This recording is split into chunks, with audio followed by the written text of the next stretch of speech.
అది ఏం లేదు హిమవారి, అన్నయ్య పెద్ద పిల్లనైనా కదా అందుకే అతికించుకున్నాను. కానీ ఇప్పుడు తీసుకుంటే కడుపు నొప్పిగా ఉంది.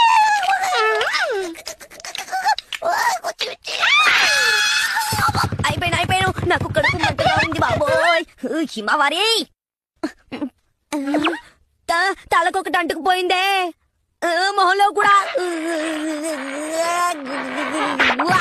అయిపోయాను. ఏం చేస్తున్నావు హిమవారి?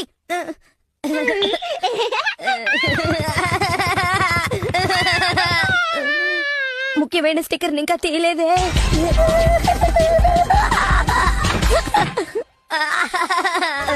అవసరానికి చుట్టూ కూడా వెళ్ళలేకపోతున్నానే. వచ్చేసింది, నాకు చుట్టూ వచ్చేసింది. అమ్మా అమ్మా అమ్మా, నన్ను కాపాడండి అమ్మా. ఇలా చూడండి అమ్మా, ప్లీజ్ అమ్మా. ఏంటిది షించాన్?